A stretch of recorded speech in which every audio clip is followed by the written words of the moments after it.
Recuerdo absolutamente todo, con detalle y precisión, porque, ¿quién podría olvidar algo así?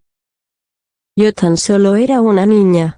¿Qué se suponía que iba a saber de la vida, no solo de cosas como impuestos, hijos, la vida en general, sino de lo que había más allá de la vida, un mundo entero lleno de posibilidades infinitas, un mundo manejado por el caos? Con cada decisión que tomé desde ese momento en adelante, mi destino se marcó. La gente a veces me pregunta si me arrepiento de todas las cosas que hice, pero, creo que lo que hace especial un viaje son los caminos que se toman, las personas, las decisiones, todo eso te lleva a donde estás ahora. Lo impredecible que es la vida es lo que la hace bella, pero a la vez antiestética. Pero creo que de todo lo bello que ofrece la vida, el tiempo es lo único que realmente importa, pero a la vez es irrelevante. Una vez un sabio hombre me dijo que el tiempo valía cada maldito segundo. No se imaginan lo que un poco de tiempo le puede hacer al mundo. El viaje, el caos y el tiempo fueron los que me hicieron vivir una historia del Averno.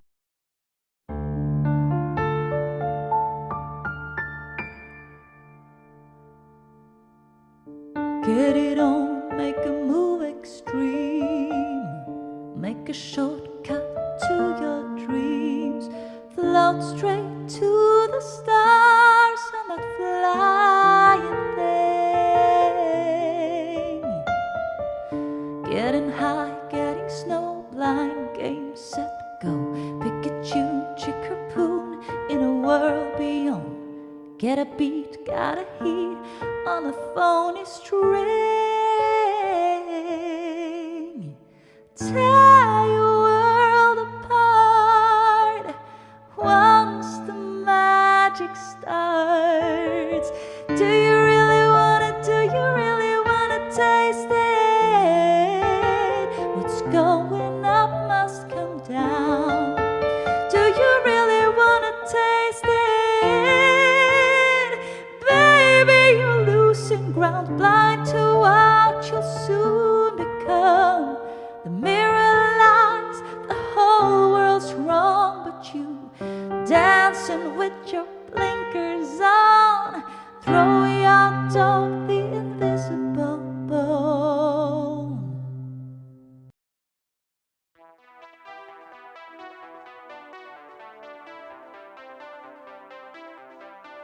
La vida predomina por el caos. Pero incluso con lo impredecible que puede ser, ni en 1.000.000 de años hubiera imaginado que todo pasaría de ser un mundo normal, con todos sus defectos, a ser un mundo salido de las mentes más retorcidas de la literatura. Un mundo normal puede significar 1.000.000 de cosas, desde personas que vivían desde la magnificencia, viendo cómo el mundo se podría por un gobierno que nunca le importó qué pasaba con aquellos que miraban desde abajo.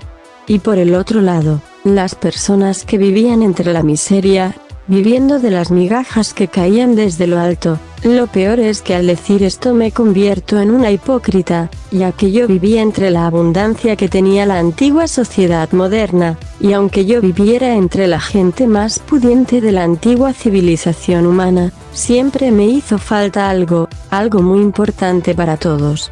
Mi padre. Nunca supe qué ocurrió con él, y la gran parte de mi vida se me ocultó qué había ocurrido con él. Mi madre dijo que él había muerto en un accidente. Escuchaba rumores de que él decidió abandonarnos al enterarse de que mi madre estaba embarazada. Fue hasta mucho tiempo después cuando descubrí sus razones para haberse marchado. Sin embargo, durante muchos años fue una interrogante más.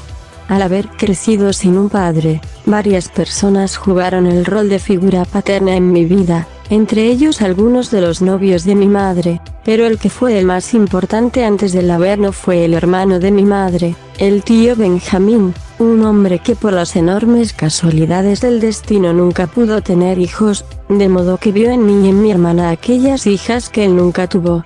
Pero, mi tío no siempre podía cuidar de nosotras. Y al siempre haber tenido una madre ausente víctima de las circunstancias de tener que mantener una familia por sí sola, solo existió una persona que ha estado conmigo desde mi nacimiento, hasta ahora.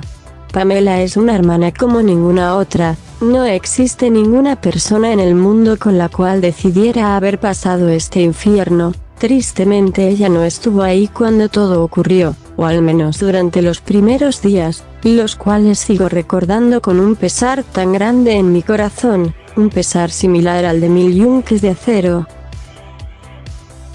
Debemos remontarnos al 26 de octubre del 2018, un par de horas antes de que todo empezara, o al menos el inicio del desastre que vendría a joder a todo el mundo.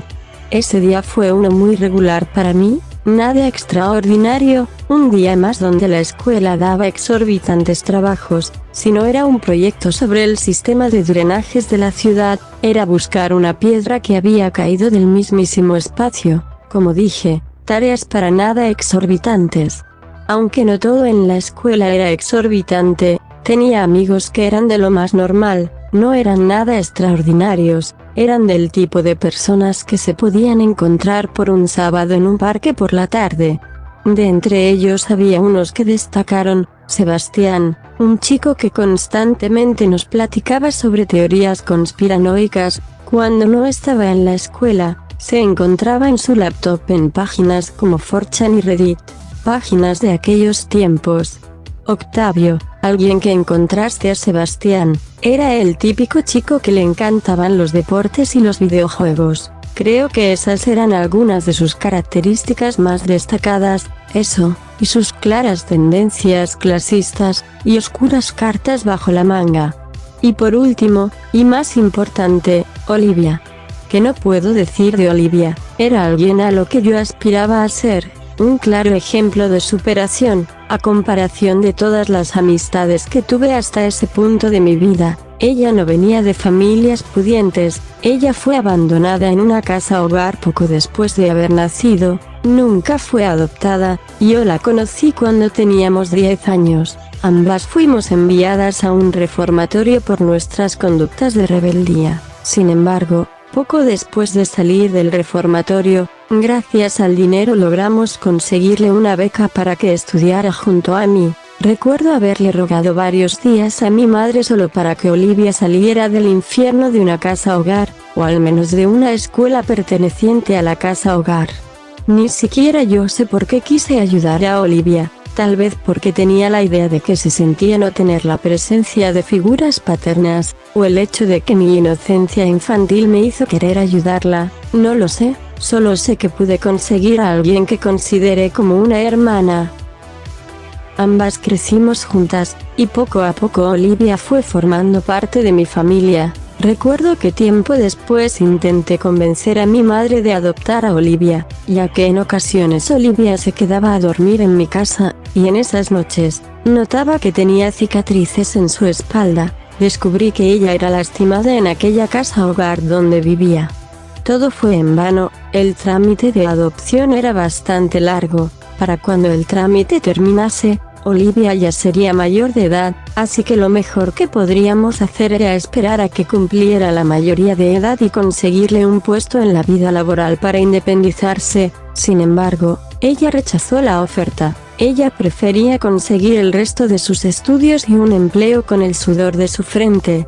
Recuerdo que antes del inicio de todo, unos meses antes de que todo empezara, Olivia me encargó una misteriosa caja, la cual estaba un tanto pesada. Aquella caja fue escondida en el armario de mi cuarto. Regresando a aquel último día en el cielo, recuerdo que tras haber salido de clases, junto a Olivia, Sebastián y Octavio fuimos al edificio principal del World Trade Center, un edificio exageradamente extravagante, lleno de oficinas, centros comerciales, restaurantes y tiendas de exagerado lujo. Ese lugar era nuestro favorito para pasar las tardes, sobre todo porque en la cima del edificio había un extravagante restaurante, con una hermosa y cruda vista a la extinta ciudad del norte. Decidimos ordenar algo básico, lo que nos importaba era la compañía. Durante esa comida salieron muchos temas de conversación, los proyectos escolares, el clima, las elecciones presidenciales que había ocupado vario espacio mediático en los últimos días, aunque uno de los temas que más plática sacó fue una que inició Sebastián, Trataba sobre supuesta información filtrada de que un virus de origen desconocido había hecho acto de presencia, y que supuestamente iba a acabar con toda la sociedad como la conocíamos.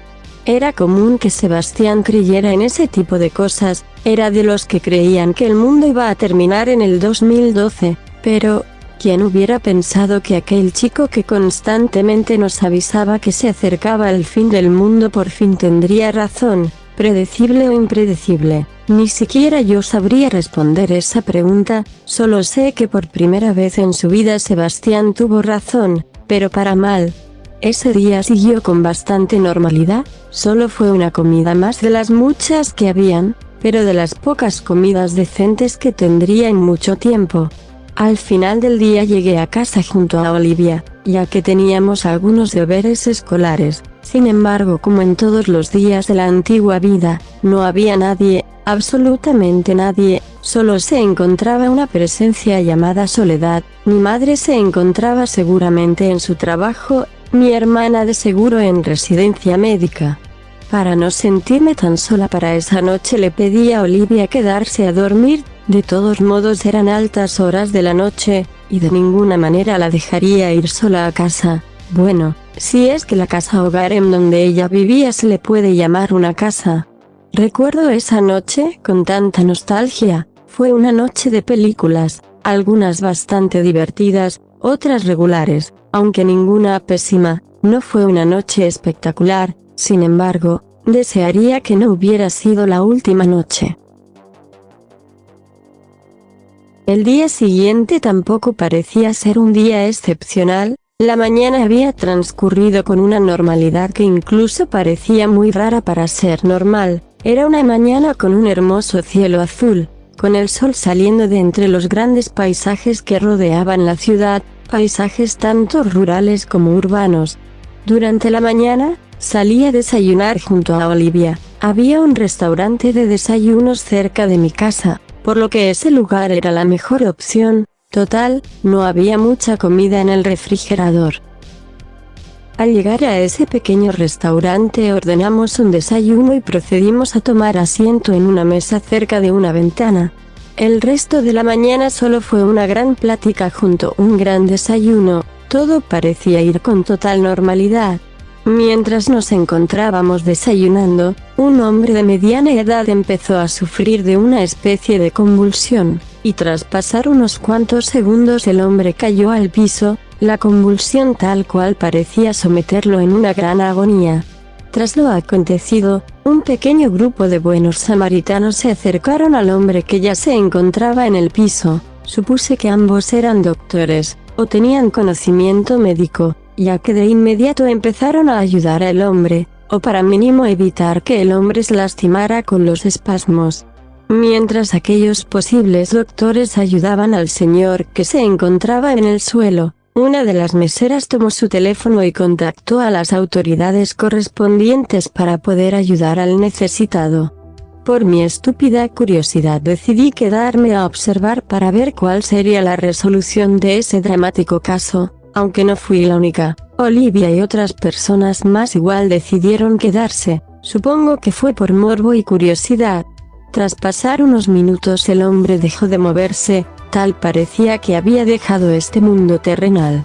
Uno de los samaritanos colocó su dedo índice y del medio en la muñeca del herido, y así el samaritano confirmó que el hombre ya no tenía pulso. El samaritano se negaba a dejar morir a ese hombre, por lo que intentó aplicar RCP, sin embargo, en ese momento llegó una ambulancia, donde un pequeño grupo de paramédicos empezó a auxiliar al hombre que tal cual parecía que había muerto. Al mismo tiempo llegó un grupo de patrullas, las cuales acordonaron la zona y pidieron evacuar el restaurante. Al ser las autoridades, evidentemente tuvimos que seguir las órdenes. Por más que intenté quitar esa extraña situación de mi cabeza, no podía, era muy extraño. De las pocas ocasiones que ese tipo de cosas me habían ocurrido, Olivia al igual que yo estaba impactada, era una experiencia un tanto inquietante, y creo que una vez más, las palabras no son suficientes para describir lo inquietante que es. Olivia sugirió ir a una panadería cercana para comprar un bolillo para el susto. Al ser una buena idea emprendimos nuestro camino hacia la panadería, siendo Olivia quien tomó el puesto de guía para poder llegar a aquella panadería. Antes de que pudiéramos llegar a la panadería nos encontramos con Sebastián y Octavio, quienes estaban en una tienda de disfraces comprando disfraces y adornos con la temática de Halloween. Tanto Olivia como yo decidimos pasar a la tienda a saludar a los muchachos. Al estar cara a cara con ellos, empezamos a tener una interesante conversación. Según Octavio se estaba organizando una enorme fiesta en un antro, el cual se encontraba a unos 40 minutos de donde nosotros nos encontrábamos. Según ellos sería una fiesta con temática de terror en celebración por Halloween. Parecía ser una idea interesante y divertida, por lo cual Olivia y yo decidimos aceptar aquella invitación. Total, que podría salir mal. Incluso cuando parecía ser muy temprano para empezar una fiesta en un antro. Al llegar al sitio, vimos que ya habían varios vehículos estacionados y ya habían varias personas entrando al edificio que componía el antro. Todos bajamos del vehículo y nos dirigimos a la cajuela del auto de Octavio, donde habían varias bolsas con artículos para la fiesta, barras de luces de neón, extremidades prostéticas con sangre falsa y algunos cráneos con una decoración espeluznante. Al tomar las bolsas de la cajuela por fin decidimos entrar al edificio que conformaba el antro, el cual se llamaba Living in the Way. Antes de entrar al antro, un hombre de gran corpulencia nos hizo firmar un papel bastante extraño, y por nuestra estupidez firmamos lo que parecía ser el contrato. Octavio fue el primero en firmar tras haber leído la hoja, o más bien, simular haber leído la hoja y decir que solo era para el recuento de personas. Eso no me inspiró confianza, pero de igual manera firmamos. Total, que podía salir mal. Al entrar al antro todo se volvió total oscuridad, lo único que iluminaba el lugar eran las luces del DJ junto a las varias luces de neón que conformaban el lugar. A esto le agregamos que todas las personas que se encontraban en el antro tenían al menos una barra de neón, ya sea como pulsera o collar. El antro igual tenía algunas cosas para que la gente pudiera divertirse aún más, había un billar, ping-pong, alberca, y creo que incluso más hasta el fondo habían consolas de videojuegos, donde algunos apostaban por el mejor jugador. Al estar en un lugar donde no entraba la luz del día, fácilmente perdí la noción del tiempo. Sin embargo, la fiesta era muy entretenida como para no perder la noción del tiempo. Al pasar un par de horas por alguna razón mi teléfono empezó a recibir notificaciones. Todo esto mientras me encontraba tomando una extraña bebida roja con sabor a frutos. De pura curiosidad decidí revisar mi celular, y al encenderlo, vi que tenía una notificación. Era un mensaje de voz por parte de mi hermana Pamela. Al ser una fiesta con una cantidad exagerada de ruido hecho por las personas y la música, sin tener muchas opciones decidí dirigirme al baño en donde lo más probable era que el ruido no fuera tan intenso. Para mi mala suerte al entrar al baño lo último que había era privacidad, ya que había una pareja de chicas las cuales se estaban metiendo cocaína hasta por donde no se debería meter. Fue un momento demasiado incómodo. Al no tener en donde revisar el mensaje, decidí guardar mi celular. Tal vez el mensaje no era importante, dije en mi mente. Pero una vez más equivocada no podía estar. Pasaron aún más horas hasta que llegó la noche. Esto lo supe al confirmar la hora a través de mi celular. Por suerte ya se habían ofrecido alimentos de comida rápida, para que los invitados se quedaran más tiempo en la fiesta. Había rumores entre varias personas de que los planes habían cambiado y que la fiesta duraría hasta 5 días, lo cual era una locura. Eso era demasiado excesivo, incluso para mí. Al llegar la medianoche a uno de los dueños del antro se le ocurrió apagar las pocas luces que iluminaban el lugar. Según él, el lugar estaba a punto de iniciar algo llamado el rito de lujuria. Yo quedé un poco confundida, y de inmediato empecé a buscar a Olivia entre la muchedumbre, y mientras la buscaba, muchas personas empezaron a desvestirse y autocomplacer a quien se encontrase a su lado. Fue en ese momento en el que me di cuenta que esa no era una fiesta de normal con temática de Halloween, en realidad era una fiesta que solo era una fachada, para terminar siendo una orgia. La cosa apenas estaba empezando, pero por suerte la situación todavía no se salía de nuestras manos. Con la poca luz que había y utilizando la linterna de mi celular logré encontrar a Octavio, Sebastián y Olivia. Al encontrar a mis amigos, decidimos salir del edificio. Sin embargo, la puerta estaba cerrada por dentro, la puerta estaba sujeta por una cadena junto a un candado, la única forma de salir del lugar era por la puerta trasera. Sin embargo, esa puerta estaba siendo custodiada por un guardia con cara de pocos amigos. Fue en ese momento que recordé el papel que firmamos. Lo más probable es que ese papel en realidad era un contrato de confidencialidad, y que si intentábamos salir nos iban a asesinar. Estábamos atrapados en una trampa sin salida. Éramos las únicas personas que tenían sus chamarras puestas, el resto de los invitados apenas se quitaban su ropa al ritmo de la música. Todo esto mientras el acto de penetración apenas estaba iniciando. Tras analizar el lugar con el simple acto de la vista, vimos que el baño no había sido cerrado. Ese era un buen lugar para escondernos en lo que se nos ocurría una mejor idea. Olivia tomando la delantera nos guió hasta el baño, todos tomados de las manos para no perderse entre la oscuridad y entre las personas que poco a poco ya estaban entrando más en calor. Tras un pequeño recorrido y pisar una que otra persona logramos entrar al baño. Y para tener más seguridad pusimos el seguro de la puerta. Ahora teníamos que idear un plan de cómo salir del antro sin morir en el intento. Tras buscar un par de minutos por el oscuro baño con la única iluminación de nuestras linternas de nuestros celulares, por fin encontramos una forma de salir pero un tanto compleja. Había un ducto de ventilación en el baño, específicamente en el cielo. Había que subir, quitar los tornillos, quitar la malla que protegía el ducto y encontrar una forma de guiarnos por el ducto hasta llegar al estacionamiento y por fin terminar con esta pesadilla.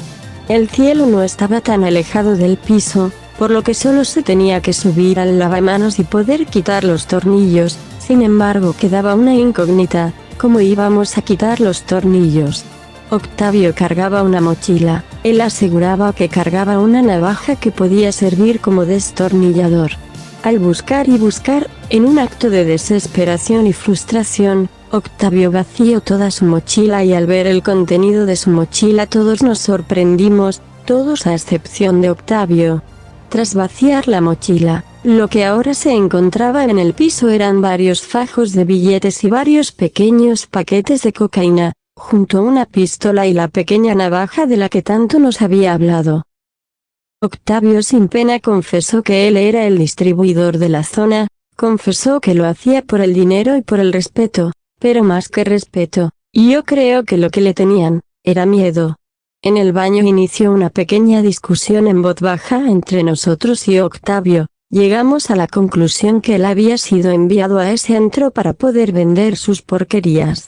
Octavio cínicamente confesó que sabía lo de la orgia, y también confesó que aquellas chicas que había visto anteriormente en el baño eran sus clientes, y posteriormente nos amenazó a muerte si llegábamos a confesar todo lo que habíamos visto. La discusión terminó, y mientras Sebastián quitaba los tornillos de la malla del ducto de ventilación, Octavio, Olivia y yo lo iluminamos con nuestras linternas. Mientras hacíamos ese tedioso proceso mi teléfono recibió una notificación. Encendí mi celular y vi que era un mensaje de mi madre. Ella solo preguntó: ¿dónde estás? Yo respondí que estaba en la casa de un amigo. Tras mensaje y mensaje por fin salió a la luz lo que había pasado. Era algo que cuando vi, no lo podía creer. El Hospital General de la Ciudad del Norte había sido destruido. No lo podía creer. Sin embargo, al revisar mis redes sociales confirmé que la noticia era cierta. Era demasiado irreal y perturbadora como para ser cierto. Ahora tenía un nuevo objetivo, tenía que regresar a casa y encontrarme con mi familia. Sin embargo decidí mantenerme callada no quería infundir más desesperación de la que teníamos. Incómodamente aún se seguía escuchando la música y los cientos de gritos de hombres y mujeres que conformaban la orgía. Tras pasar un par de minutos de intento y falla, Sebastián por fin quitó la malla de seguridad y finalmente tuvimos la oportunidad de escapar a través de los ductos de ventilación. Sebastián intentó subir a los ductos, sin embargo, al tener nula capacidad física, no logró nada más que generar una pequeña carcajada entre nosotros. La siguiente en intentarlo fue Olivia, quien logró subir a los ductos a la primera. Ella al estar primero recibió la mochila de Octavio y después yo decidí intentar subir a los ductos, y gracias a Olivia se me fue más fácil subir a los ductos. Posteriormente Sebastián gracias a nuestra ayuda pudo subir junto a nosotras. Sin embargo, para nuestra mala suerte la situación se salió de nuestras manos. Sin previsto alguno se empezaron a escuchar golpes hacia la puerta del baño. Olivia murmurando dijo que se trataban de los guardias. Teníamos que darnos prisa puesto que el tiempo ya se nos había terminado. Octavio subió al lavamanos y nosotros le ofrecimos la mano para poder ayudarlo a subir, y si bien logramos tomarlo de la mano, Octavio era muy pesado como para los tres y al intentar subirlo el cielo recibió tanta presión que terminó por destruirse, o al menos un pedazo. A consecuencia de esto Octavio cayó directamente al piso. Lo más probable es que Octavio se había roto el tobillo ya que se escuchó un hueso romperse. A esto le agregamos que Olivia igual estuvo a punto de caerse, sin embargo gracias a la acción rápida por parte de Sebastián, con un poco de ayuda mía, pude ayudar a resubir a Olivia. Si no fuera por la ayuda de Sebastián, tal vez Olivia hubiera muerto. Los golpes a la puerta del baño sucumbieron tras la caída de la puerta. Sin embargo, los golpes no trataban de los guardias de seguridad como lo supusimos en un principio, en realidad se trataban de una estampida humana conformada por hombres y mujeres intentando huir de algo. Tristemente esta estampida terminó por caer encima de Octavio. Octavio gritaba de agonía ya que en ese pequeño baño entraron una cantidad excesiva de gente. No exagero en decir que tal vez eran 60 las personas que entraron al baño, la suficiente gente como para matar a una persona por toda la presión que recibía por las pisadas.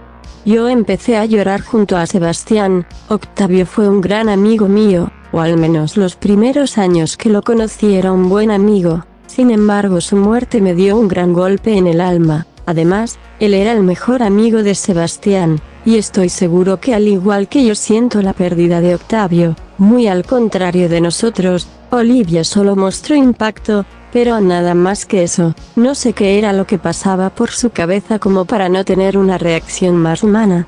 Nuestro luto no duró mucho tiempo, ya que en el baño empezaron a haber gritos, y tras asomarnos habían personas que atacaban a otras, y muy al contrario de lo que alguien pensaría, eran ataques a base de mordidas y arañazos. Era tanto terrorífico como a la vez bizarro. Algunas de las personas que se encontraban en el baño al ver que pudimos acceder a los ductos de ventilación, igual intentaban subir para poder escapar de sus atacantes. Sin embargo, se les era imposible y de uno en uno iban muriendo, y el baño se empezó a teñir de poco en poco a rojo carmesí, acompañado de agonía y viseras que adornaban todo, y a todos.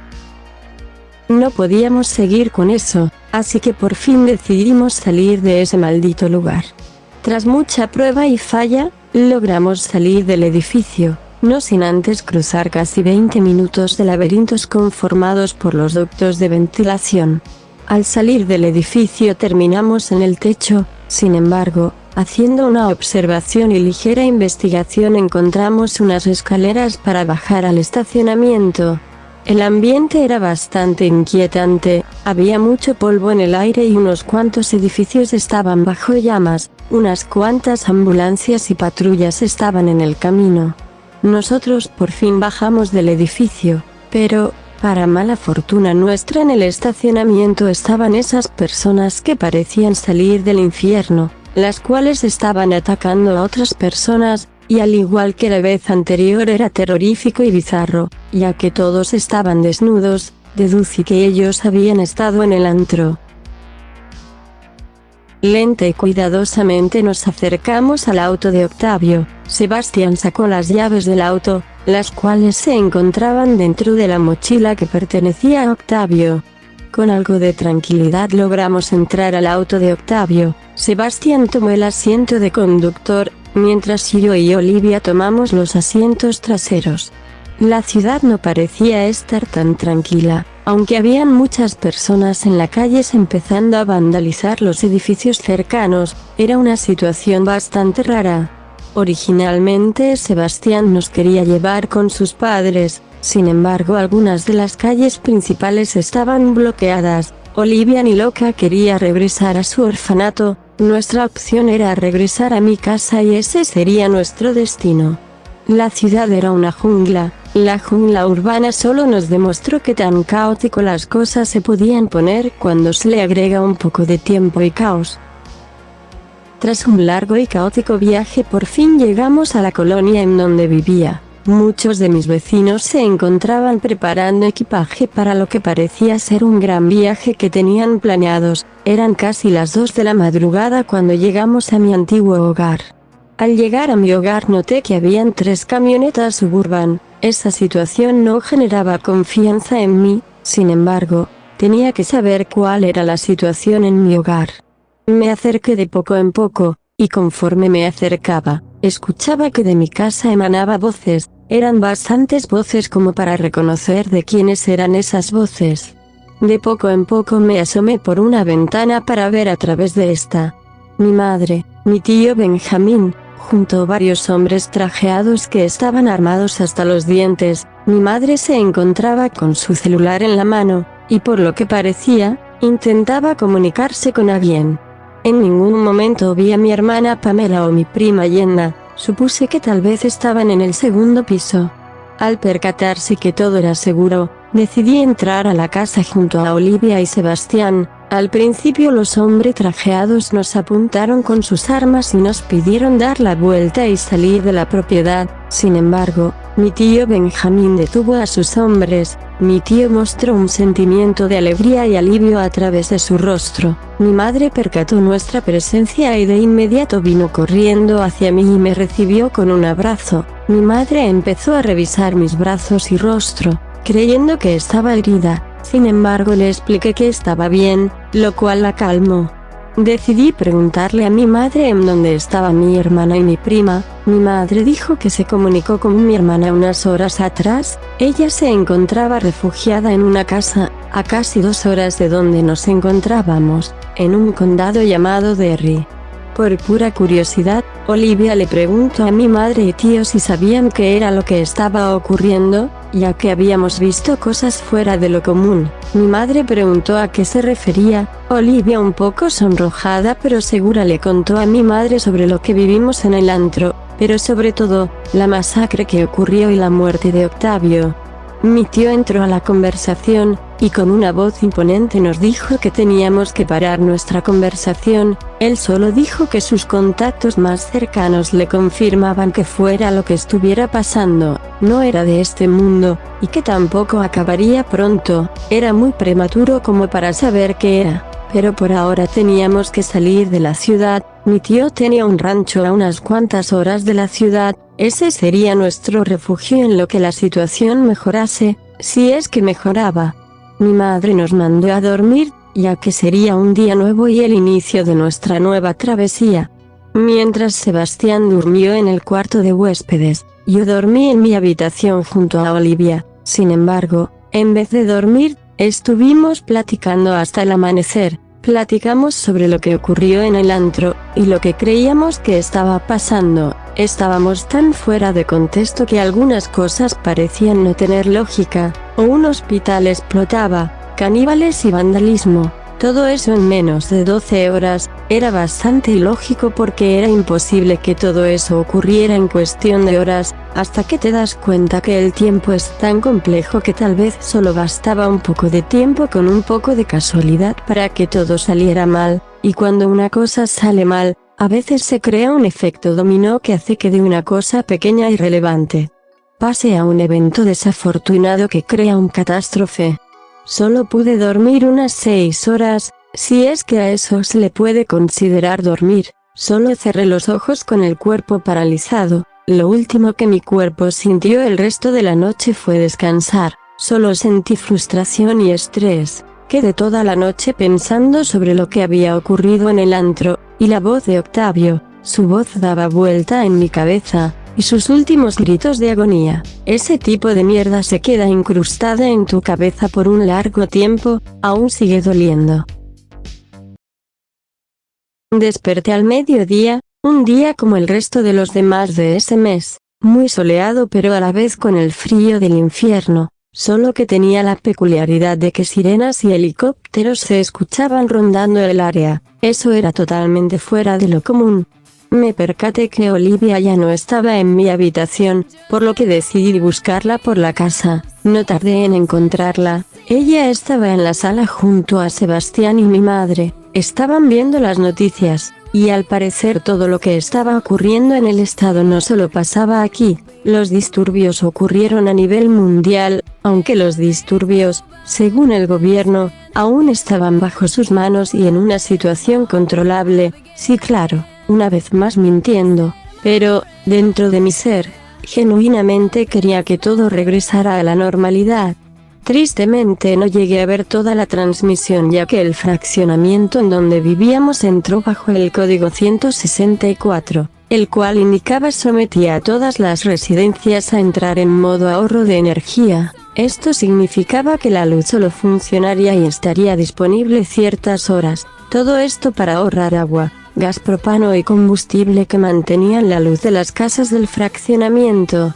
Según el manual y el reglamento del fraccionamiento, el código 164 solo se aplicaría cuando los suministros de combustible dejarán de recibir el combustible suficiente como para mantener la energía corriendo de forma normal. Si se usaba el modo de ahorro de energía, el fraccionamiento quedaría con el combustible suficiente como para un mes, ya que igual se usaron los suministros de reserva. Tras pasar un par de minutos, uno de los administradores del fraccionamiento llegó bastante agitado a mi casa, avisando que habría una reunión de emergencia. Mi madre tomó un abrigo y salió de la casa junto a mi tío. Mientras ellos salían, yo me dirigía al mueble que sujetaba el televisor. En la parte de abajo había un cajón, en su interior habían varios juegos de mesa, había un Monopoly, Uno y dominó. Decidí sacar el dominó y colocarlo sobre la mesa de la sala. Saqué las piezas y las coloqué sobre la mesa, para posteriormente preguntar si alguien quería jugar. Transcurrió una larga hora en donde hubo frustración y desesperación para ver quién sería una vez más el gran ganador en un juego de dominó, aunque también hubo risas. Parecía como si nada estuviera pasando, eso ayudaba a aliviar el dolor. En ese mismo momento mi madre regresó a la casa. Ella no dio muchos detalles de lo que se había discutido, lo único que dijo era que esa misma tarde saldríamos de la casa, buscaríamos a mi hermana e iríamos al rancho de mi tío, en donde estaríamos seguros. El detalle era, cómo encontraríamos a mi hermana, cómo nos moveremos por la ciudad si esta poco a poco sucumbía ante la catástrofe, eran cosas que deambulaban en mi cabeza. Sin darnos cuenta la electricidad regresó a las casas del fraccionamiento, teníamos que aprovechar el tiempo que nos quedaba. Uno a uno fuimos a bañarnos, ya que si teníamos planeado salir y el camino sería posiblemente largo, teníamos que aprovechar la regadera y el gas. Mientras mi madre se bañaba, Olivia me preguntó si aún tenía su caja de la suerte, a lo que le confesé que esa caja se encontraba en el closet de mi cuarto. Ambas nos dirigimos a mi cuarto, y en la cima de una repisa de mi closet, entre varias cajas de tenis encontré la caja que una vez Olivia me había encargado. Bajé la caja y la coloqué encima de mi cama. Olivia acarició un poco la caja, solo para posteriormente quitarse el pendiente azul que tenía en el cuello, y tras presionar el pendiente, este se abrió y se convirtió en una especie de llave, una llave perfecta para abrir la misteriosa caja. Al abrirla, después de mucho tiempo, por fin pude descubrir cuál era el interior de esa caja. En esa caja había un poco de ropa, 2 toallas, unas botas y una caja aún más pequeña, 2 cámaras fotográficas. Una era una cámara instantánea. En la misma caja habían tintas y papeles que ayudarían a tomar e imprimir las fotografías, y la otra era una cámara más compleja, lo suficiente compleja para que no la pudiera entender. A esto le agregamos que también había una mochila negra con una franja roja, y una caja con tinte azul para cabello. Olivia metió todas las cosas de la caja en la mochila, para posteriormente preguntarme si tenía algunas tijeras. Yo busqué en un ropero y encontré unas largas tijeras, las cuales antes ocupaba para hacer manualidades. Al encontrar las tijeras, se las entregué, Olivia las tomó y se dirigió al baño. Tras pasar casi una hora, Olivia por fin salió del baño. Ella se veía totalmente distinta. Había cortado su gran y oscura cabellera. Su cabello era aún más corto. Estaba a la altura de sus hombros. A esto le incluimos que ahora su cabello tenía una franja azul oscuro. Ella al acercarse a mí me preguntó qué le parecía el nuevo look. Yo le respondí que se veía espectacular. Asimismo le pregunto por qué se había hecho ese cambio de look tan drástico. Ella respondió que esa respuesta ni ella la conocía. Las horas habían pasado, el sol poco a poco se ocultaba, nuestro equipaje ya estaba listo para el viaje, era hora de partir hacia nuestro nuevo destino. Junto al equipo de guardias de seguridad, quienes se habían cambiado sus trajes por uniformes y chalecos tácticos, abordamos aquellas camionetas Suburban. 4 hombres abordaron la primera camioneta, mi madre, el tío Benjamín, Olivia, uno de los guardias de seguridad y yo abordamos la segunda camioneta, y la última fue abordada por los últimos 3 hombres junto a Sebastián. El camino era un desastre, no habían pasado más de 24 horas desde la destrucción del hospital. La ciudad del norte y la ciudad ya estaba hecha un desastre, varias carreteras interestatales estaban llenas, y la destrucción era lo que más abundaba. Habían autos estrellados, y uno que otro edificio estaba en llamas. Mierda, en serio que a veces las cosas pueden salir de control con un solo descuido, como si se tratase el núcleo del demonio. Tras pasar un no tan largo viaje llegamos a nuestro primer destino, el cual era nada más ni nada menos que un maldito aeropuerto local. Era un aeropuerto que, si mal no recuerdo, estaba conformado por 5 pistas y 4 helipuertos. Los helicópteros entraban y salían. Todo parecía ser una especie de evacuación improvisada. Había una gran cerca que le impedía a varias personas atravesar a la zona de las pistas. Eran cientos de personas que imploraban para ser llevados en las avionetas o en los helicópteros. Muchos hombres imploraban para no ser salvados. Solo querían salvar a sus esposas y hijos. Ver sus rostros de desesperación solo me generó impotencia.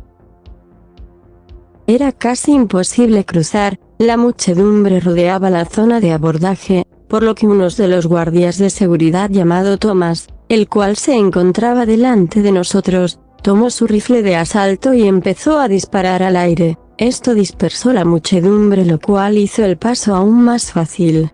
Al llegar a la entrada principal, se nos abrieron las puertas para entrar a la zona de pistas. Los vehículos se dirigieron a un pequeño hangar, el cual se encontraba hasta el fondo de la zona de pistas. Al llegar al hangar por fin encontramos el vehículo que nos sacaría de la ciudad. Esa era una avioneta modelo King Air 350. Tendríamos que viajar algo apretados, pero era la única opción que tendríamos para salir de la zona. En ese momento fue donde se ideó cuál sería el plan de salida, o más bien a nosotros se nos confesaría cuál sería el plan. Al estar en la pista, primero tendríamos que abordar la avioneta con dirección a un lugar llamado Talpon Point, un pequeño pueblo a las afueras de la ciudad. Ahí tendríamos acceso a 2 helicópteros, los cuales teníamos planeado abordar en dirección a Derry, en donde buscaríamos una zona de aterrizaje para rescatar a mi hermana Pamela y mi prima Jenna. De ahí, nuestro siguiente y último destino sería el rancho que le pertenecía a mi tío. Para nosotros, ese destino nos daría un gran alivio, ya que era la única parte de la que teníamos conocimiento de que era seguro, o eso era lo que decía mi tío, pero como siempre, Las cosas nunca salen como uno tiene planeado, y la primera falla del plan ocurrió en la pista. Mientras nos encontrábamos acomodando las maletas en la avioneta, se escuchó una grave explosión. De inmediato salí de la avioneta, para observar qué estaba pasando, y para la mala suerte de todos los que se encontraban ahí, el caos y la catástrofe habían llegado a la pista. La reja que protegía y rodeaba la zona de pista súbitamente había caído, y al igual que en el antro, inició una estampida humana, y con la estampida, empezaron los disparos. Muchas personas intentaban dirigirse directamente a alguna avioneta o helicóptero, pero los guardias de seguridad de los magnates dueños de los vehículos de salvación empezaban a disparar, en el acto matando a hombres, mujeres y niños. En cuestión de segundos la estampida humana ya se había esparcido por todo el mini aeropuerto, y como era de esperar, muchas personas corrieron hacia el hangar en donde nos encontrábamos. El tío Benjamin dio la orden de formar un perímetro de defensa. Los guardias, obedeciendo órdenes, formaron un perímetro de defensa en el flanco izquierdo del avión, el cual era el flanco por donde venía la estampida.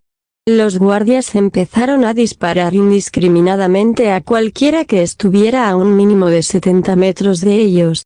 Mientras los guardias seguían disparando, el tío Benjamin nos obligó a entrar al avión. Nosotros, sin tener alguna opción, regresamos corriendo hacia la avioneta. Al entrar a la avioneta todos tomamos asiento. Yo, por morbo y curiosidad, tomé asiento en la parte izquierda del avión, en la tercera fila de asientos, y lo que observé a través de la ventana era horrible. A lo lejos podía observar que varias personas habían muerto al ser aplastadas por la estampida. Sin embargo, lo peor fue ver que la razón por la cual habían entrado bruscamente a la zona de pistas era porque una oleada de infectados había llegado. Era casi imposible distinguir quién era humano y quién era infectado. Tras pasar un par de minutos desde el inicio de la abrupta entrada a la zona de pistas, aún no podíamos despegar ya que el avión aún estaba recibiendo combustible. Sin embargo, y de la nada, a la avioneta entraron dos guardias, Edwin y Thomas, quienes se dirigieron a la pequeña cabina de vuelo. Posteriormente escuchamos que alguien cerró la puerta de embarque. Al voltear para ver de quién se trataba era Marco, otro guardia, quien decidió sentarse atrás de nosotros y dejar su rifle a su lado, y confirmó que había quitado la manguera que estaba dando combustible a la avioneta. Empecé a pensar, ¿por qué el resto del personal de seguridad no había entrado al avión? ¿Acaso teníamos planeado abandonarlos? Esa idea rondaba mi cabeza. Sentía que mi cabeza quería explotar al tratar de procesar todo lo que estaba ocurriendo. Thomas, quien tomó el manto de piloto, encendió la avioneta y empezó a guiar el avión hacia las pistas traseras del pequeño aeropuerto. Pero incluso cuando estábamos bastante lejos, logré presenciar los guardias de seguridad, los cuales, al no poder subir al avión, decidieron subir a una de las camionetas en las que habíamos llegado, y al tener un vehículo en sus manos, decidieron rodear el aeropuerto en busca de una ruta de escape. Al llegar a una pista de aterrizaje que parecía ser segura para despegar, Thomas junto a Edwin se colocaron los auriculares de piloto y abrocharon los cinturones de seguridad, para posteriormente empezar a recibir órdenes de la torre de control.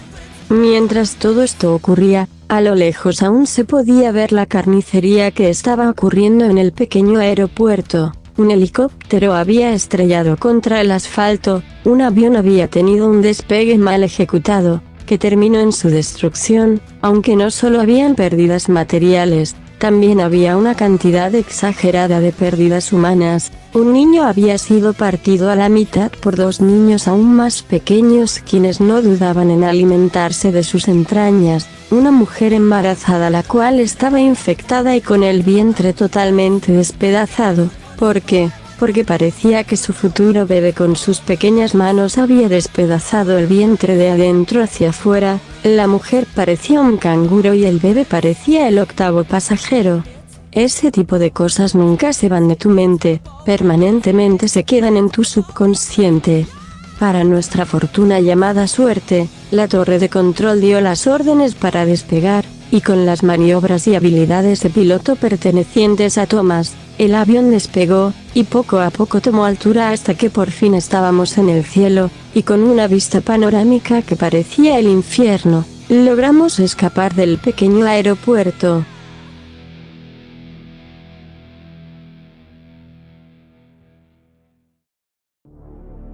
Pasaron casi 2 horas de un tedioso vuelo hasta que llegamos a Talpon Point, el pequeño pueblo que era nuestro siguiente destino. A lo lejos, el pueblo parecía ser seguro, no parecía haber algún edificio destruido o alguna muestra de que la infección había llegado a el pueblo. Thomas empezó a comunicarse con la pequeña torre de control de Talpon Point, y tras un intercambio de palabras e información en código, la torre de control nos otorgó el permiso de aterrizar en la única pista que tenía el pueblo. Tras el aterrizaje, todos salimos del avión. Sebastián antes de salir le dio un beso al avión, y le dio las gracias por salvarnos. Al bajar del avión se volvió a sentir aquel icónico frío del invierno, todo acompañado por la hermosa vista que tenía el pueblo.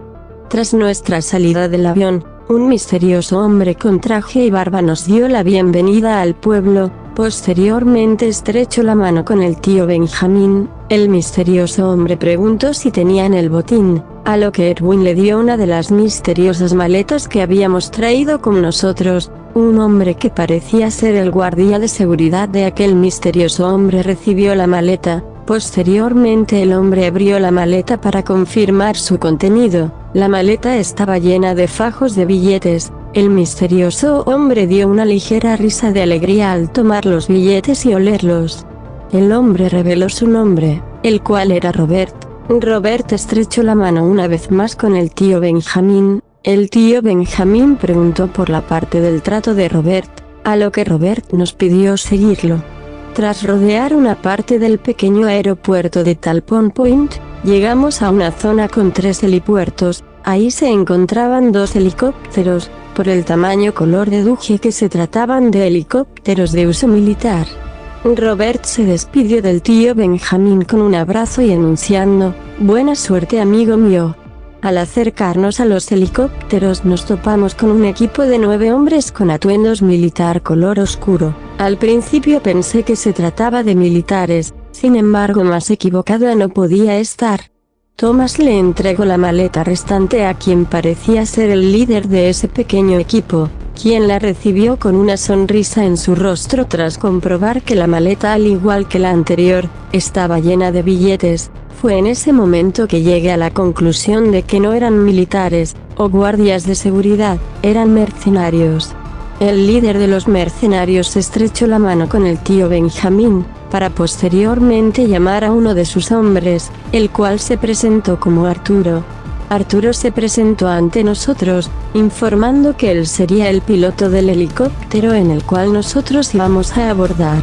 El resto del equipo iría en el otro helicóptero y se encargaría de evacuar a Pamela y Enna. El plan sería el siguiente. Ambos helicópteros irían al rancho, uno ocupado por nosotros y el otro por el equipo de mercenarios. El primer destino sería Derry, donde todos teníamos entendido que era la ubicación de Pamela, mientras uno de los helicópteros, el cual estaría conformado por los mercenarios, tendría que aterrizar en un estacionamiento cercano, del cual ya tenían conocimiento. Al aterrizar, un equipo de 6 hombres bajaría y buscaría a Pamela y a Jenna. Mientras tanto el mismo helicóptero estaría rodeando la zona para no comprometer el helicóptero. Por otra parte, nuestro helicóptero estaría dirigiéndose a un edificio cercano al objetivo para cargar y almacenar combustible para el viaje. En cuanto los mercenarios hayan rescatado a Pamela y a Jenna, ambos helicópteros irían al rancho del tío Benjamín, el cual sería el objetivo final, y posiblemente el final de la pesadilla, o al menos el fin de la pesadilla para nosotros. Era un plan que hasta cierto punto parecía perfecto, era momento para ejecutarlo. Todos abordaron su respectivo helicóptero. Por parte de nuestro helicóptero, Arturo junto a Thomas tomaron la cabina de pilotos. El helicóptero componía de 2 hileras para pasajeros, ambos de 5 asientos. El tío Benjamín, Marco y Erwin tomaron asiento en la hilera que se encontraba atrás de los pilotos. Mi madre, Olivia, Sebastián y yo tomamos asiento en la hilera que estaba en la parte trasera. Tras tomar los respectivos asientos, todos nos pusimos los auriculares que conformaban el helicóptero. Tras confirmar los mecanismos del helicóptero y las comunicaciones con el otro helicóptero, por fin despegamos del suelo con un nuevo destino, Derry.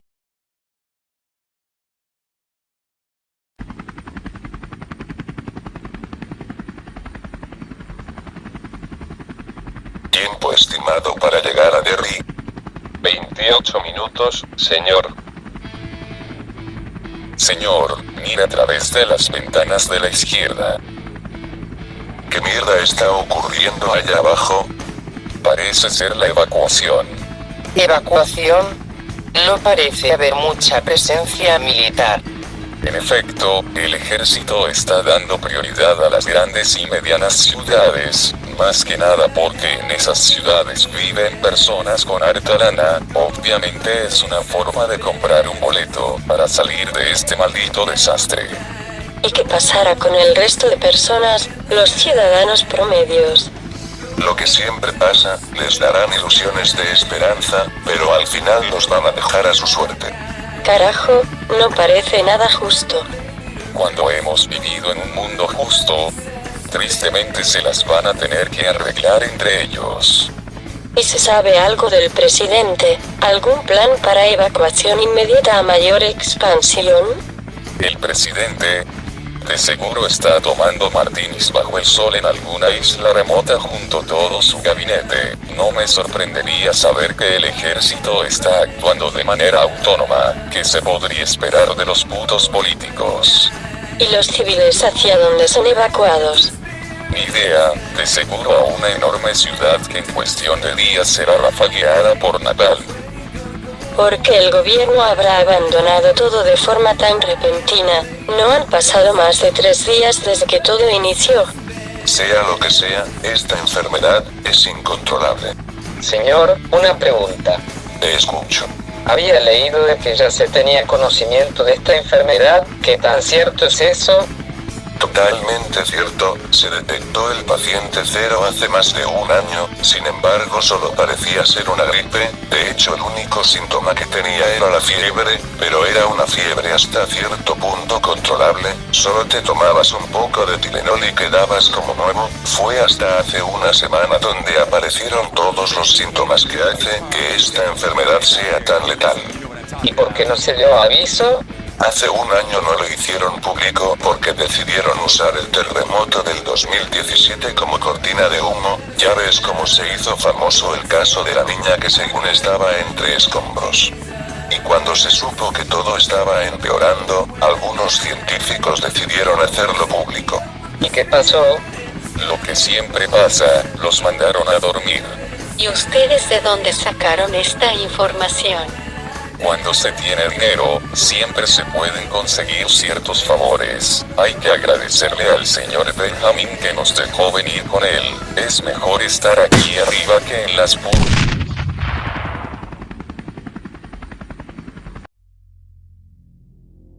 Todo salió absolutamente mal. Era tan buen plan, que nunca tomamos en cuenta las posibilidades de las variantes que podrían afectar nuestro destino.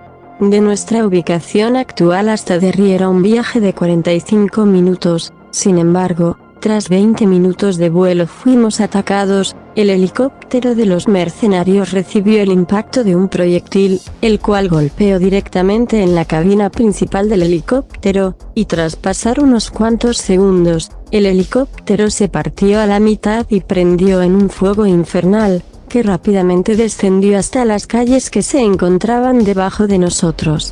Nosotros tampoco salimos bien librados. Tras la destrucción del helicóptero de los mercenarios, empezamos a escuchar disparos de una arma de artillería pesada. Arturo empezó a usar maniobras defensivas, intentando esquivar las balas que tenían una dirección hacia nosotros.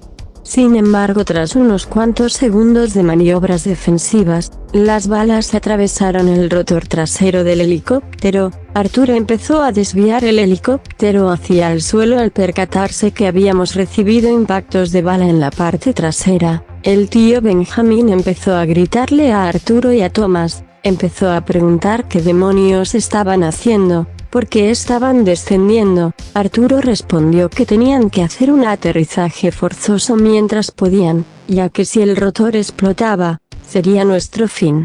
Los disparos cesaron. Sin embargo, eso no significaba que el rotor se repararía. Arturo, esquivando los edificios que se encontraban en la ciudad, logró aterrizar el helicóptero de forma abrupta, pero, más que un aterrizaje, fue un choque ligero contra el asfalto. Al haber estrellado contra el asfalto, poco a poco empecé a sentir el dolor físico producto del choque. Mis tímpanos empezaron a zumbar. Por un minuto creí haber perdido mi sentido del oído. Sin embargo, poco a poco empecé a recuperar mi oído, y lo primero que escuché fueron disparos y la voz de mi madre que me incitaba a salir del helicóptero. Al voltear hacia la izquierda noté que la puerta del helicóptero estaba abierta. Ahí se encontraba mi madre, quien se encontraba afuera ofreciéndome la mano para salir del helicóptero. En mi brazo derecho sentía un horrible dolor. Creí haber perdido el brazo. Sin embargo, al dirigir mi mirada a la derecha para ver mi brazo, noté que aún seguía siendo parte de mí, aún estaba intacto. Sin embargo, al levantar la mirada, a mi derecha estaba Sebastián, con el torso totalmente despedazado. Un pedazo de metal había atravesado su cuerpo. Sebastián había muerto. Empecé a gritar del horror y las lágrimas recorrían mis mejillas. Había entrado en pánico. No sabía qué hacer. Repentinamente Olivia entró al helicóptero y me dio una bofetada en la cara. Me empezó a pedir que me tranquilice. Sin embargo, eso no era lo suficiente para poder tranquilizarme. Posteriormente Olivia tomó un cuchillo y cortó mi cinturón de seguridad. Al cortar el cinturón, Olivia tomó de mi mano y me empezó a jalar hacia afuera del helicóptero, en donde la situación no era para nada mejor. Arturo, Edwin, Tomás, Marco y el tío Benjamín estaban disparando contra los infectados, que se acercaban hacia nosotros al escuchar y ver nuestro abrupto aterrizaje en las calles. Parecían demonios salidos del infierno, recibían una cantidad incontable de disparos, y aún así seguían de pie, fuese lo que estuviera dentro de ellos, en su sangre o en su alma, los había hecho perder su humanidad. Se acercaba la noche, y el mal poco a poco se acercaba hacia nosotros. Inevitablemente haces contacto visual con los infectados, con eso sientes que tu corazón se detuviese, y por más que intentas gritar al verlos, se te es imposible por el mismo horror, es algo que simplemente te paraliza. Poco a poco se acercaban cada vez más, y tras revisar minuciosamente la calle, todos los locales que estaban a nuestra disposición estaban cerrados bajo rejas que no podíamos abrir, aunque aún quedaba una opción, un callejón con una puerta hasta el fondo. Sin alguna otra alternativa, nos dirigimos corriendo hacia aquella puerta al fondo del callejón. Era una apuesta. Si la puerta se abría, tal vez podríamos sobrevivir, pero si la puerta no se llegaba a abrir, estaríamos acorralados, con una muerte dolorosa más que asegurada. En cuanto llegamos cara a cara contra la puerta, la intentamos abrir, sin embargo, la puerta estaba cerrada. En ese momento, todos crearon una línea de defensa para ganar al menos un poco de tiempo, a excepción de Olivia y yo. Incluso mi madre tomó una pistola de mano y con su poca experiencia en armas, empezó a disparar contra los infectados. Los tiros al pecho dejaban de ser eficaz y le hacían daño nulo a los infectados, a lo que Tomás dijo que empezaran a disparar a las piernas, y tras unos cuantos disparos a las piernas, los infectados caían contra el asfalto. No los aniquilaba, pero era mejor que nada. Arturo retrocedió hasta llegar con nosotras. De su mochila táctica sacó una pequeña palanca de hierro. Arturo se la dio a Olivia y nos pidió intentar abrir la puerta. Posteriormente, Arturo regresó a la línea de defensa.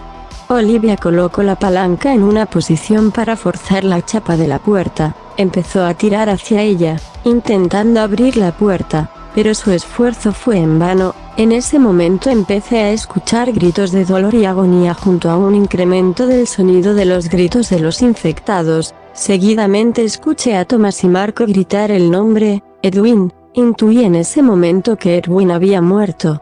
Con un escalofrío recorriendo mi espalda me acerqué a Olivia, y juntas empezamos a tirar de la palanca, intentando romper la chapa, y tras un esfuerzo, gracias a la adrenalina de nuestro cuerpo, juntas pudimos romper la chapa, abriendo la puerta.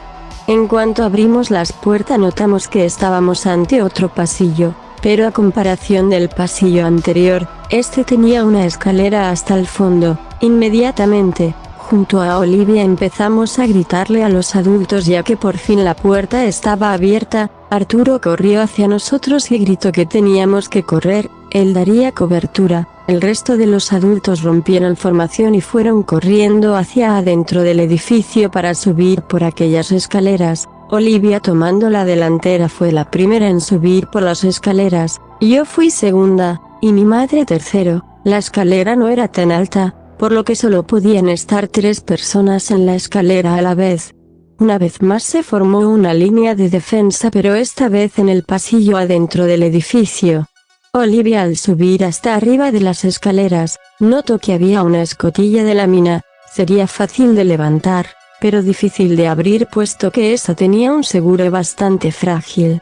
Olivia intentó empujar la escotilla hacia arriba, pero fue inútil, por lo que posteriormente empezó a golpear la escotilla intentando forzar el seguro, con una mano sosteniendo las escaleras para no caer al pequeño vacío y con la otra mano golpeaba la escotilla con tanta brutalidad que ella empezaba a gritar de la desesperación, hasta que en un último momento, los disparos cesaron. Dirigí la mirada hacia atrás, las balas se habían agotado, era nuestro fin. Sentí que mi corazón se había detenido, hasta ver que en un último golpe, Olivia destruyó el frágil seguro y abrió la escotilla.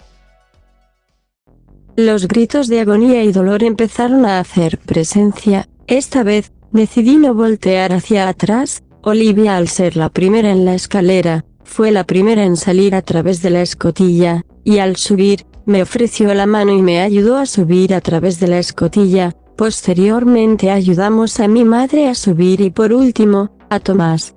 En ese momento pregunté por mi tío Benjamín, y en cuanto dirigí mi mirada hacia abajo, a través de la escotilla, presencia como Arturo, Marco y mi tío Benjamín estaban siendo despedazados por lo que quedaba de la horda.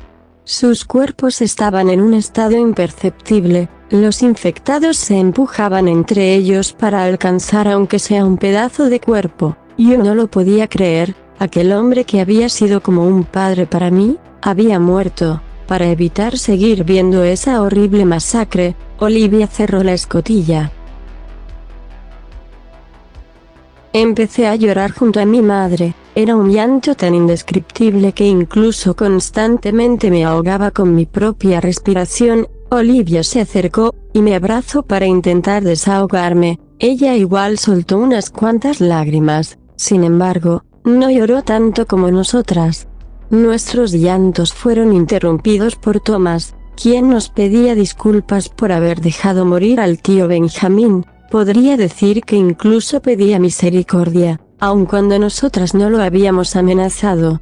El brazo de Tomás empezó a temblar de forma agresiva, y al levantarse la manga, Tomás percató que tenía una mordedura. Esa mordedura era muy profunda, sus venas se habían tornado con una coloración oscura. Fue en ese momento que descubrimos que las mordeduras eran lo que transmitía la infección.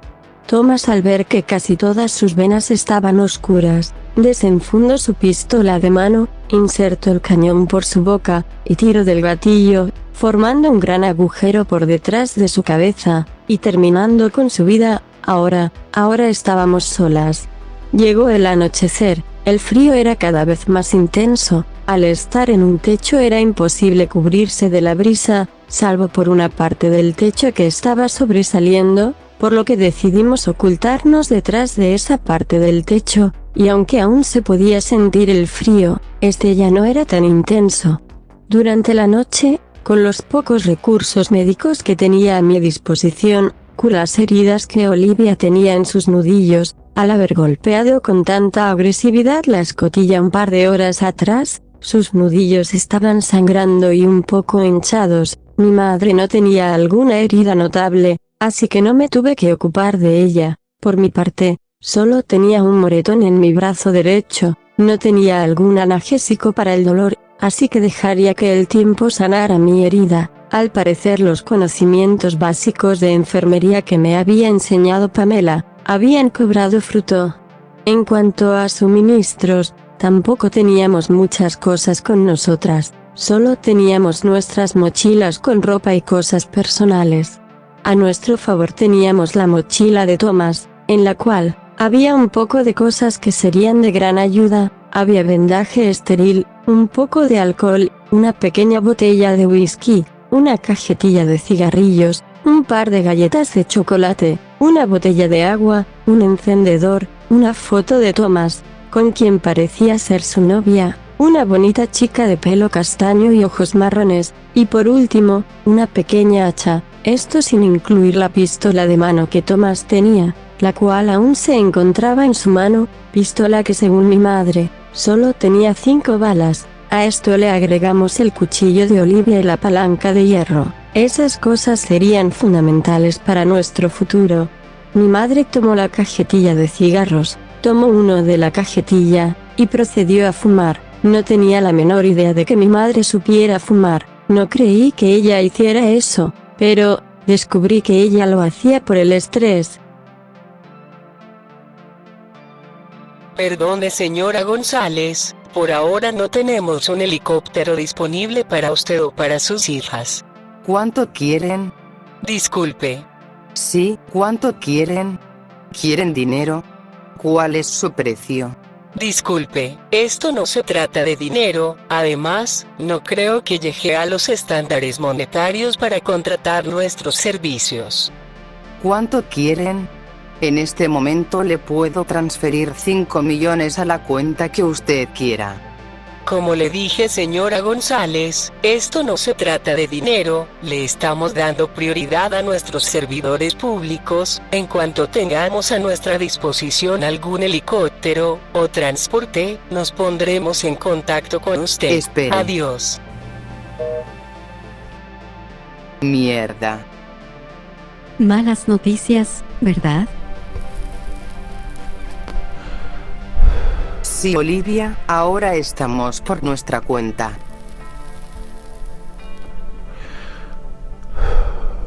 ¿Desde cuándo fumas? Desde que tengo tu edad. ¿Y por qué nunca lo mencionaste? ¿Para qué? Para que empieces los vicios que justo yo estoy intentando dejar. No. Quería predicar con el ejemplo, créeme que lo intenté ser mejor madre, pero todo por lo que luché, el futuro que quería para ti, ya no existe. Mi hija, mi primogénita, en estos momentos está sola en las oscuras calles. Pamela está abandonada cuando debería estar con nosotras. ¿Y tú? No puedo ofrecerte un techo, una cena decente y seguridad. Fallé como madre, siempre les he fallado, y hoy no fue una excepción. No todo es tu culpa. Yo creo que sí.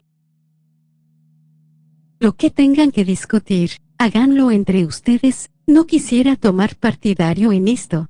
Intentaré dormir. Tú igual tienes que dormir. No tengo sueño.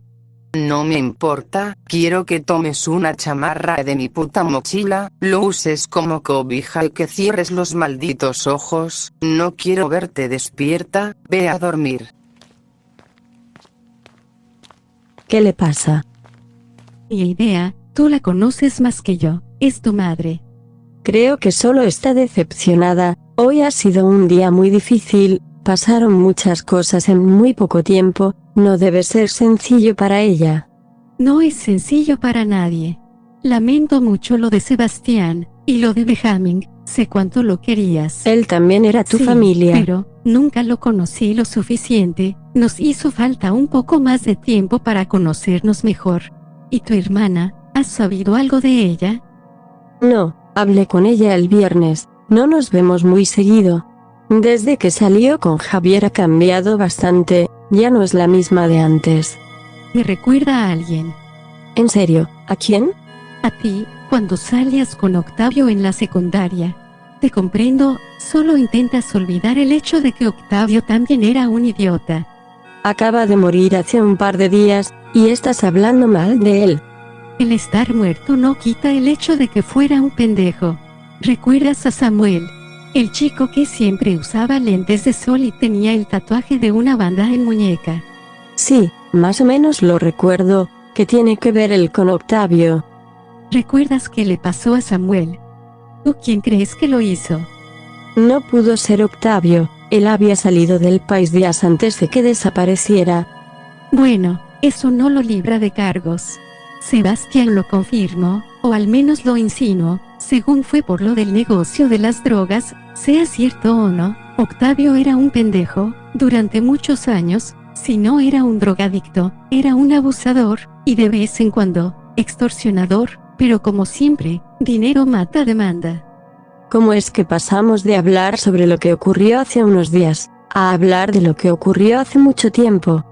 Ni idea, solo sé que, lo que importa, lo que realmente importa, es que estamos juntas. Tal vez suene como el clásico cliché de mejores amigas, pero, hemos sobrevivido todo hasta ahora, sobrevivimos el reformatorio, el antro, al aeropuerto, al choque, y en las calles, no hemos llegado tan lejos como para morir ahora. Tal vez mañana sea nuestro último día. Tal vez, pero hay que ser optimistas. Ahora yo descansaré, estoy bastante agotada, hasta mañana. Hasta mañana.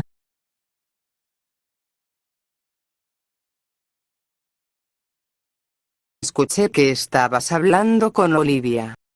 Perdón, sé que me pediste que durmiera, pero, no puedo dormir. Perdón por lo de hace rato, no debí exaltarme. Agradezco el perdón, aunque sea innecesario. Quiero que me perdones, sé que te fallé a ti y a tu hermana. Solo había una misión. Sacarlas de aquí. Y fallé en eso. Sé que durante mucho tiempo pareció que lo último que importaba eras tú, pero, solo quería darles todo lo que mi madre nunca me pudo dar, creo que terminé siendo igual o peor a ella. No volveré a dejarlas solas, encontraré a tu hermana, y la traeré contigo. Esperemos y así sea. Si mañana muero, sé que tú la encontrarás, porque sé que eres mucho mejor que yo, y eso hace que esté muy orgullosa de ti. Nunca cambies, eres fuerte, lo has sido hasta ahora. Prométeme, que no importa lo que pase, nunca te darás por vencida. El resto de la noche transcurrió con lo que sería la nueva normalidad, con frío, y durmiendo bajo el brillo de las estrellas. Teníamos que encontrar la manera de llegar a Derry, y encontrar a mi hermana. Sin embargo, no teníamos un método de transporte. Mi madre conocía el estado como la palma de su mano. Según ella, Derry estaba entre 40 a 50 minutos de donde nos encontrábamos, pero en auto, a pie, sería muy difícil, y con la situación actual, sería imposible. Durante la madrugada, se empezaron a escuchar sonidos a la lejanía. Al principio parecían ser sonidos de los infectados, sin embargo, eran sonidos parecidos a los que emitirían los humanos, entre ellos el de vehículos. Al intentar buscar de dónde provenían esos sonidos, observamos que era unas cuantas cuadras de donde nos encontrábamos. Difícilmente se podía reconocer que varios vehículos y autobuses se dirigían a ese misterioso lugar. Parecía ser un lugar seguro, de ser lo contrario, porque estaría siendo acaparado por personas. Mi madre nos ofreció el resto de galletas que sobraban, y tras juntar nuestro equipaje, emprendimos lo que sería nuestra última gran aventura juntas. Mi madre abrió la escotilla, por la cual habíamos subido un día atrás, y sorprendentemente no había ningún infectado, solo había algo, y eso eran los cadáveres de aquellos hombres que habían muerto cerca de las escaleras. Los cadáveres estaban totalmente mutilados, despedazados, totalmente irreconocibles. Todo lo que componía su cuerpo, su carne e intestinos, ya no estaban en donde deberían estar, o en el cuarto, y si estaban en el cuarto, se encontraban regados alrededor del piso. Lenta y cuidadosamente bajamos las escaleras, siendo mi madre quien tomó la delantera y a la vez cargaba el arma. Fue bastante doloroso cruzar a través de los cuerpos de aquellas personas que habían muerto protegiendo nuestras vidas. Estos cuerpos eran tan irreconocibles, que nunca supimos cuál era el cuerpo de Marco, Arturo o el tío Benjamín. El único cuerpo que pudimos conocer fue el de Arturo, solo lo reconocimos por ser el único que murió en el callejón, aunque su estado no era mejor que el de aquellos que habían muerto en aquel cuarto del edificio. Tras salir del edificio y cruzar el callejón, observamos el alrededor de la calle donde alguna vez estuvimos. El helicóptero que nos había transportado se encontraba a nuestra derecha. Tras observar que el camino estaba despejado, emprendimos una carrera hacia ese lugar, el cual creíamos que sería una zona segura. Tendríamos que correr 600 metros a nuestra izquierda hasta llegar a una curva. Posteriormente tendríamos que girar otra vez a la izquierda y correr 300 metros. Sería un plan sencillo. Si todo salía a nuestro favor, tal vez encontraríamos un refugio en donde pudiéramos quedar en lo que pudiéramos idear una mejor idea. Pero como dije, caos, en un universo lleno de variantes, era imposible que el universo siquiera estuviera a nuestro favor. Fueron unos intensos 600 metros. Habíamos gastado casi todas nuestras preciadas energías. Tenía casi un día que no comíamos algún alimento que nos diera energía, por lo que correr 600 metros en línea recta sin tomar algún descanso fue algo más que agobiante. Lo importante era que ya se había recorrido la mitad del camino.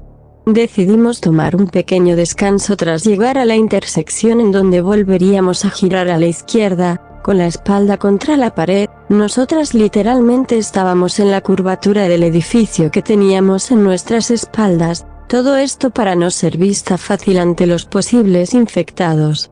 Al otro lado de la esquina del edificio, estaba un infectado, uno solo bastó un solo infectado para mandar toda nuestra idea a la chingada.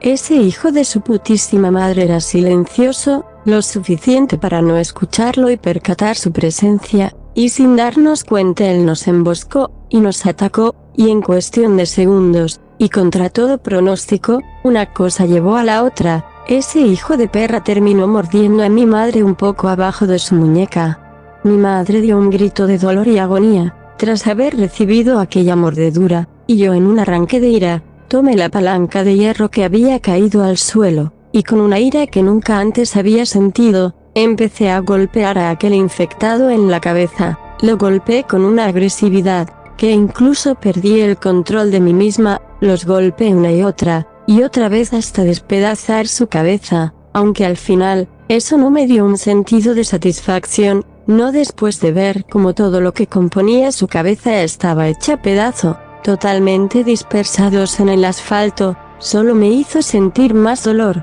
y culpa.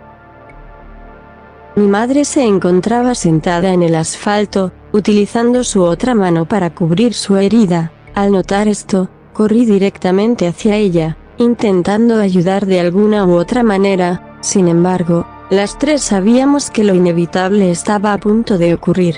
La herida se estaba empezando a tornar con la característica pigmentación negra. Era cuestión de tiempo para que mi madre se convirtiera en aquellas bestias salidas del infierno.